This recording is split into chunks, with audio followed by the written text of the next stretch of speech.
Assalamualaikum dan salam sejahtera. Saya ucapkan terlebih dahulu terutama sekali kepada pensyarah kami dari kos GMGAJ 1024 Politik dan Pentadbiran, iaitu Dr. Nazri Baharom.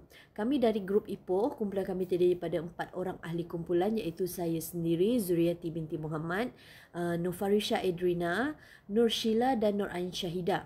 Pada kali ini kumpulan kami akan membentangkan satu tajuk tugasan kumpulan yang diberikan, iaitu isu cabaran dalam sistem pendidikan yang ada di Malaysia. Assalamualaikum warahmatullahi wabarakatuh. Nama saya Ain Syahidah binti Muhammad Isa, nombor matrik 283984. Tajuk kumpulan kami ialah isu dan cabaran dalam sistem pendidikan di Malaysia. Pendahuluan, pendidikan merupakan agenda nasional yang amat penting dalam usaha membangunkan modal insan berkualiti serta berdaya saing di peringkat global. Melalui sistem pendidikan yang berkesan, sesebuah negara mampu melahirkan generasi berilmu, berkemahiran dan berakhlak yang dapat menyumbang kepada kemajuan negara. Di Malaysia, sistem pendidikan berperanan bukan sahaja untuk menyampaikan ilmu pengetahuan, tetapi juga sebagai medium perpaduan antara kaum serta pembentukan jati diri kebangsaan. Walau bagaimanapun, sistem pendidikan di Malaysia turut dipengaruhi oleh dasar kerajaan, keputusan politik serta pentadbiran yang sentiasa berubah mengikut keperluan dan hala tuju semasa negara. Perubahan dasar seperti pelaksanaan kurikulum standard sekolah menengah, dasar pendidikan digital dan dasar dewi bahasa dalam pengajaran sains dan matematik menunjukkan betapa kuatnya pengaruh dasar terhadap hala tuju pendidikan negara. Namun begitu, setiap dasar yang diperkenalkan sering berhadapan dengan pelbagai isu dan cabaran, sama ada dari segi pelaksanaan, penerimaan masyarakat maupun keberkesanan penyampaiannya. Antara cabaran utama dalam sistem pendidikan Malaysia termasuklah ketiadaksamaan akses pendidikan antara kawasan bandar dan kawasan luar bandar, kekurangan tenaga pengajar berkualiti, beban tugas guru yang tinggi, serta jurang teknologi yang masih wujud terutama selepas pandemik COVID-19. Di samping itu, pengaruh politik dalam menentukan arah dasar pendidikan kadang-kala menjejaskan kestabilan sistem sedia ada. Isu-isu ini memberi kesan langsung terhadap kecekapan pentadbiran, keberkesanan dasar serta keupayaan sistem pendidikan untuk memenuhi kehendak pembangunan negara dan keperluan generasi masa depan. Sekian saja pembentangan daripada saya. Seterusnya giliran kawan saya. Assalamualaikum dan salam sejahtera. Saya Nofarisha Edrina binti Muhammad Hir, nombor matrik 283871. Okey, hari ini saya akan membentangkan iaitu tajuk isu bahagian saya iaitu isu dan cabaran utama dalam sistem pendidikan di Malaysia. Iaitu pendidikan merupakan asas kemajuan sesebuah negara. Namun sistem pendidikan kita masih berdepan dengan pelbagai cabaran yang masih menjejaskan kualiti dan kesamarataan dalam pembelajaran. Antara isu utama yang akan saya bincangkan ialah dasar bahasa dan pengaruh politik, jurang pendidikan antara bandar dan luar bandar, iaitu mengikut kesesuaian kurikulum dengan pasaran buruh serta infrastruktur digital dan integrasi nasional. Okey, untuk isu yang pertama ini ialah dasar bahasa dan kepentingan politik.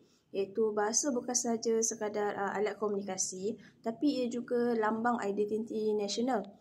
Sebagai contoh, iaitu dasar PPSMI yang menggunakan bahasa Inggeris bagi sains dan matematik telah digantikan kepada MMBI bagi mengekalkan keseimbangan antara bahasa Malaysia dan bahasa Inggeris. Ini menunjukkan bahawa dasar bahasa bukan hanya sekadar soal akademik tetapi juga turut mempengaruhi faktor politik dan nasionalisme. Manakala untuk yang kedua pula iaitu jurang pendidikan antara bandar dan luar bandar. Sekolah di bandar biasanya lengkap dengan kemudahan moden dan tenaga pengajar juga berpengalaman. Manakala sekolah luar bandar pula, ia masih berdepan dengan kekurangan infrastruktur asas seperti program iaitu TS25 dan sekolah amanah yang telah diperkenalkan bagi merapatkan jurang ini. Namun pelaksanaannya perlu lebih menyeluruh dan berfokus kepada keperluan sebenar setiap kawasan. Seterusnya iaitu kurikulum yang tidak selaras dengan kehendak pasaran buruh, iaitu di mana sistem pendidikan kita masih terlalu berorientasikan peperiksaan, sedangkan majikan kini menuntut kemahiran seperti komunikasi, penyelesaian masalah dan kerja berpasukan. Bagi bidang teknikal dan vocational pula, telah diperkenalkan untuk melahirkan tenaga kerja mahir, namun masih dianggap pilihan kedua berbanding dengan aliran akademik. Oleh itu, sebagai Kementerian Pendidikan, pihak industri dan institusi pengajian yang tinggi perlu bekerjasama bagi memastikan kurikulum sebenar ni benar-benar menepati kehendak pasaran kerja yang sebenar. Manakala untuk yang keempat pula, infrastruktur digital. Okey, semasa pandemik COVID-19 yang kita pernah alami pada tahun 2020, pelaksanaan PDPR ni mendedahkan banyak kelemahan, terutamanya di kawasan luar bandar, yang itu banyak kekurangan dari segi capaian internet dan peranti pembelajaran. Tambahan pula, sebahagian guru masih belum mahir dalam penggunaan teknologi digital. Maka sebagai dasar digital education policy, mereka perlu ini sokong dengan latihan guru yang berterusan, penambahbaikan cepat internet serta bantuan peranti kepada pelajar miskin agar jurang digital ini dapat dikurangkan. Okey, akhir sekali iaitu bahagian saya yang akan saya sentuh iaitu integrasi nasional melalui pendidikan. Malaysia mempunyai pelbagai aliran iaitu seperti Sekolah Kebangsaan, SJKC dan SJKT yang menggambarkan kepelbagaian budaya yang budaya negara kita.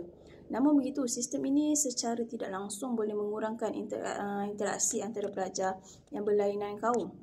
Kajian menunjukkan pelajar cenderung bergaul dengan etnik mereka sendiri. Lepas itu dalam masa ia menjejaskan usaha membina semangat perpaduan.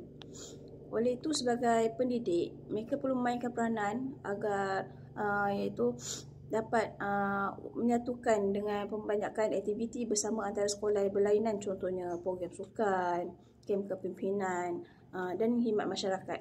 Melalui dengan cara ini, pelajar akan saling mengenali dan dalam masa sama mereka dapat memahami budaya kaum lain sekaligus dalam dapat mengukuhkan perpaduan nasional. Okey, sekian daripada saya. Saya akan serahkan kepada yang seterusnya lah. Terima kasih. Okey, untuk bahagian saya pula, izinkan saya memperkenalkan diri dulu. Saya Zuriati binti Muhammad. Dan untuk bahagian saya akan membentangkan berkenaan dengan isu cabaran dalam sistem pendidikan yang ada di Malaysia dan cara-cara penyelesaian dia. Bagi bahagian saya tidak menekankan sangat bahagian isu sebab dah diterangkan oleh sahabat saya. Dan saya di sini mungkin akan memberikan sedikit isu, mengambil sedikit isu dan saya lebih fokus kepada cara penyelesaian untuk menangani isu cabaran yang ada di dalam sistem pendidikan di Malaysia. Seperti mana yang kita telah sedia maklum, sistem pendidikan yang ada di Malaysia adalah menjadi satu tulang belakang yang paling utama di dalam pembinaan negara yang maju dan dalam menghasilkan satu generasi muda yang berkualiti untuk pentadbiran negara pada masa yang akan datang.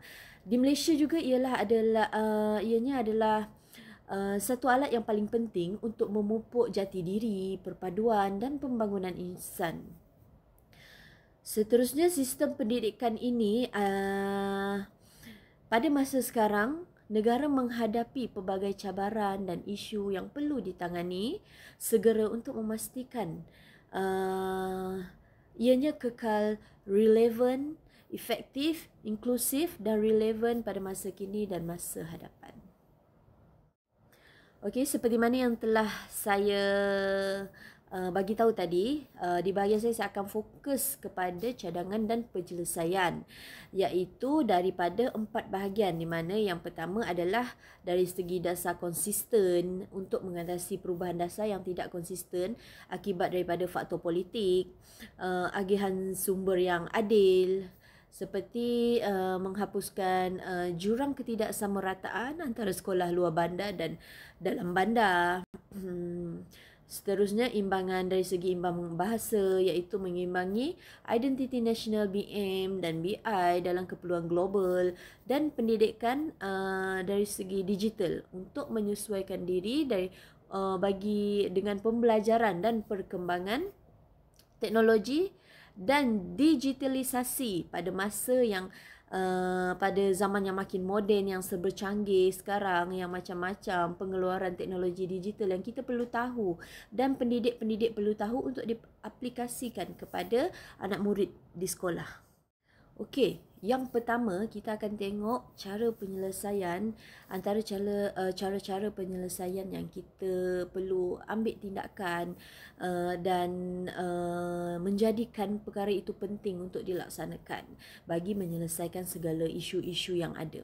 Yang pertama kita tengok dari segi ketidakselarasan dasar di dalam sistem pendidikan, iaitu dekat sini kita boleh tengok cabaran dia adalah ketidakselarasan ini menjadi satu perubahan besar di dalam dasar pendidikan yang sangat kerap mengikut pertukaran kerajaan dan menyebabkan ketidakpastian dan kekeliruan di dalam kalangan guru, pelajar, ibu bapa, masyarakat, dan pelaksanaan kurikulum yang sangat berbeza-beza setiap kali kerajaan bertukar baharu, dan kerajaan baru yang mengambil alih, dia akan secara tidak langsung, apa pandangan yang saya boleh tengok dekat sini, dia akan secara tidak langsung ia akan mengambil alih apabila kerajaan baru mengambil alih dan membuat sistem yang baru, dan ianya akan mengganggu fokus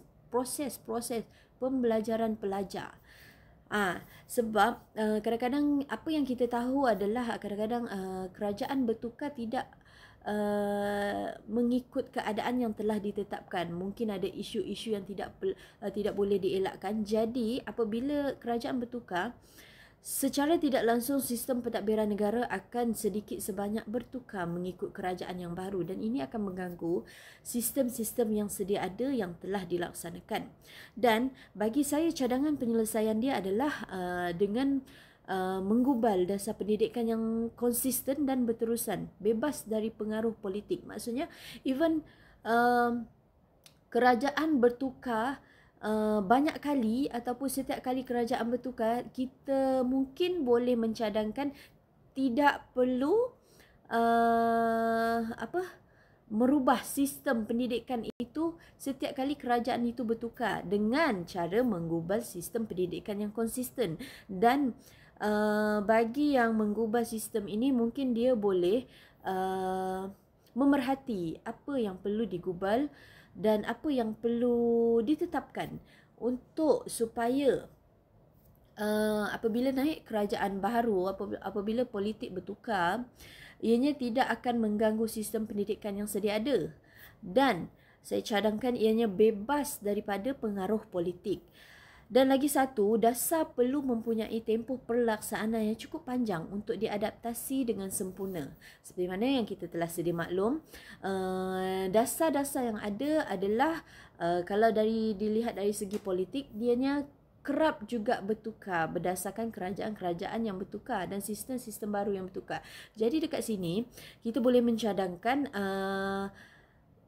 dasar tu perlu ditetapkan dan mempunyai tempoh pelaksanaan yang cukup panjang untuk diadaptasi dengan sempurna, supaya untuk di pihak-pihak peringkat pengajar, di peringkat pengajar, pelatih ataupun pelajar ni, dia boleh adapt dengan keadaan yang baru sebelum bertukar keadaan yang baru. Maksudnya dekat sini dia berkait dengan cadangan yang pertama tadi, dengan dasar pendidikan yang konsisten. Kita memerlukan dasar pendidikan yang konsisten supaya setiap dasar yang ditubuhkan oleh kerajaan baru itu boleh diadaptasi dengan sempurna.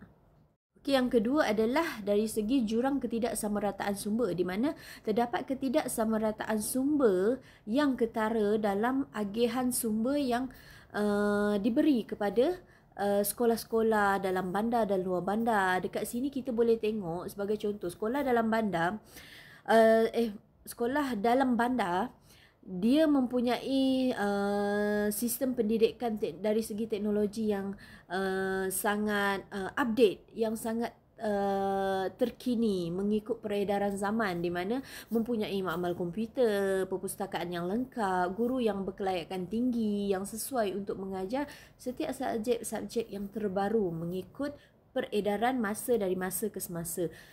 Dan manakala sekolah luar bandar pula, dia sering kekurangan kemudahan-kemudahan sumber yang perlu dan bahan pembelajaran yang mencukupi. Kadang-kadang sekolah luar bandar, bukan kita nak cakap pihak kerajaan tidak mengambil kisah berkenaan dengan sekolah luar bandar, tapi kadang-kadang sekolah luar bandar ini kadang-kadang dia terlalu lambat untuk mendapat satu input, satu maklumat yang mungkin terbaru, maklumat yang terkini untuk sistem pendidikan yang ada di sekolah tu, berbanding sekolah bandar. Dia cepat je dapat input, dia cepat je dapat sumber-sumber. Sebab seperti kita sedia maklum, sekolah di bandar ni senang untuk kita capai, untuk kita datang, untuk kita tahu apa yang diorang perlukan.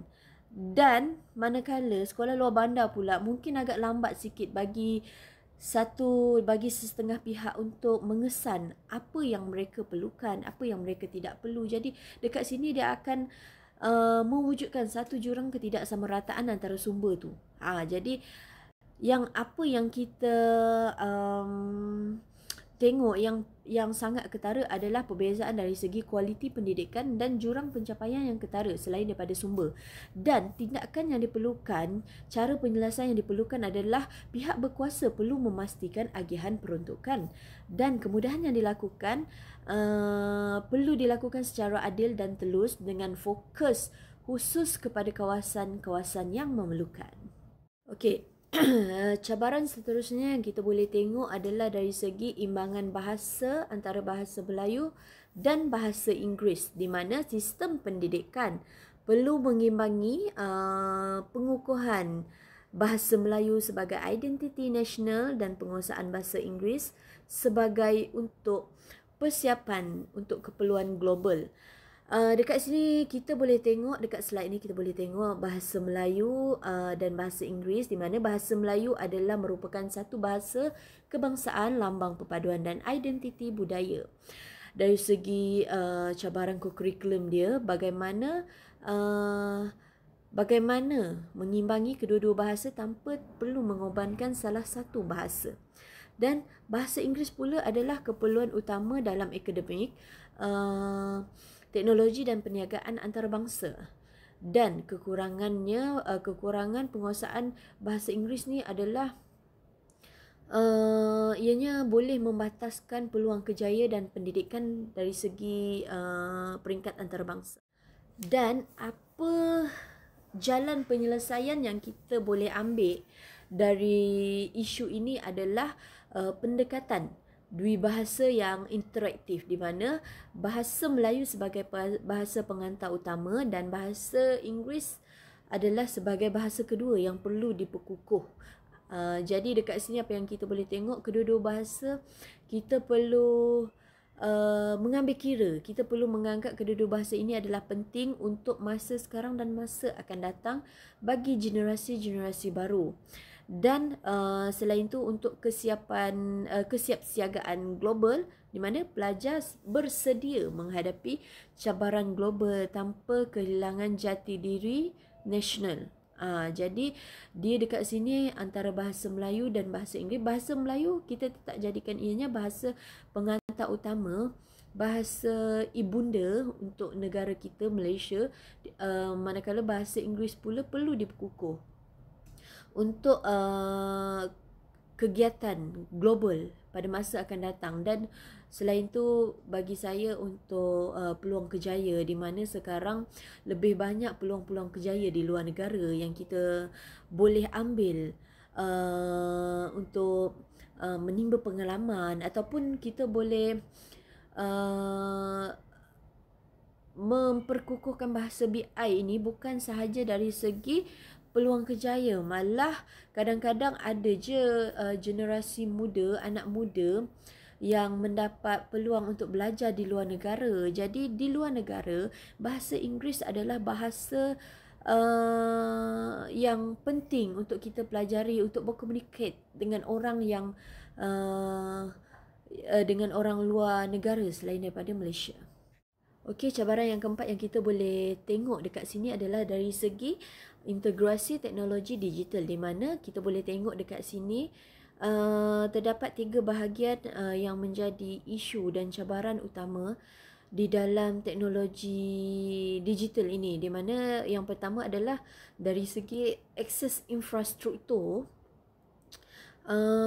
Dikatakan penyediaan akses internet yang berkelajuan tinggi sukar dicapai di sekolah luar-luar bandar, dan peralatan moden di semua sekolah tidak semua dikemas kini. Dan dari segi kemahiran guru pula, kekurangan kemahiran digital dalam kalangan guru-guru pendidik untuk mengintegrasi teknologi digital di dalam pelajaran yang perlu menggunakan teknologi digital, dan kekurangan guru dari sudut itu. Dan yang ketiga adalah ketidaksamaan capaian, iaitu isu jurang digital di kawasan luar bandar dan masalah kos penyelenggaraan dari segi peralatan. Kerjasama dekat sini, kerjasama antara Kementerian Pendidikan, Teknologi dan pihak swasta diperlukan untuk mengintegrasi teknologi yang efektif.